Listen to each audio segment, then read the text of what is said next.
Have you ever gotten angry with someone that really didn't deserve it, but it's usually because there was a whole lot of other things that were bothering you before they got there? They were holding the last straw, and underneath those straws is a whole bunch of other straws.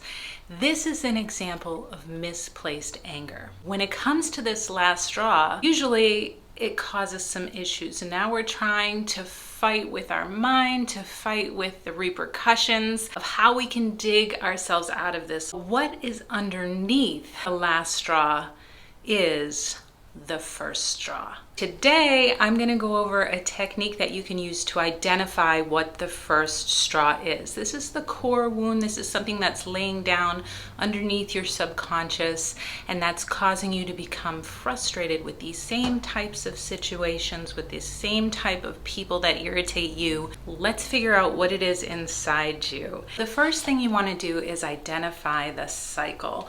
You might want to use a notebook or some piece of paper for this. And what you're doing is you're figuring out what is the repeatable pattern that you get frustrated with. Like, some people might get really frustrated when dealing with someone who's always late, or when they get stuck in traffic. Take one thing from that list and you're going to ask yourself, why does this person or situation bother me? And the first thing that comes to your head, just go ahead and write that answer down. Next, you're going to direct that why towards that answer. You're going to do this 5 times. So here's my example. I go to a restaurant, I order egg whites, they bring out chocolate chip pancakes, and for some reason that really begins to grate an anger inside of me. So my first question is, why does this situation bother me?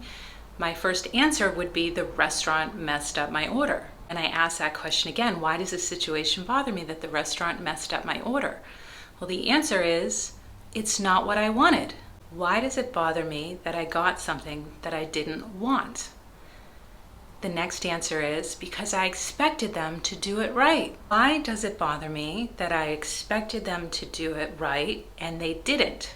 I may answer, because if I did it, I would have done it right. We get down to the final why, and it's important to be really honest with yourself. Don't let the ego get in the way. Don't let some idea of having the right answer keep you from finding this truth out about yourself.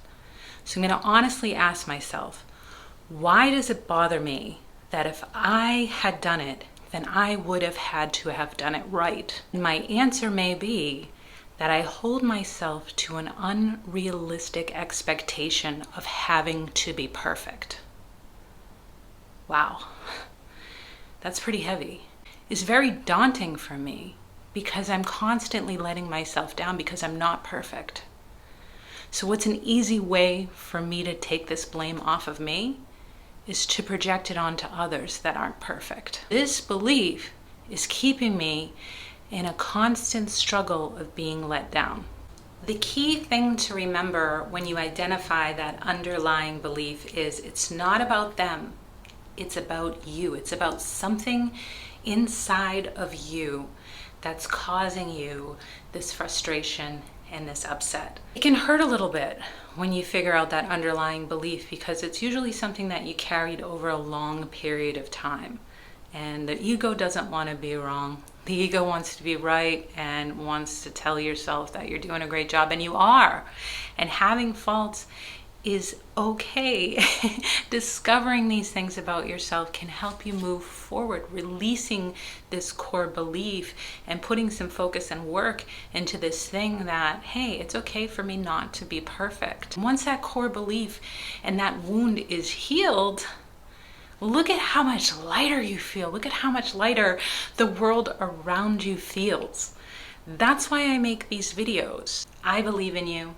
Thank you for watching Stop, Look, and Listen with Samantha.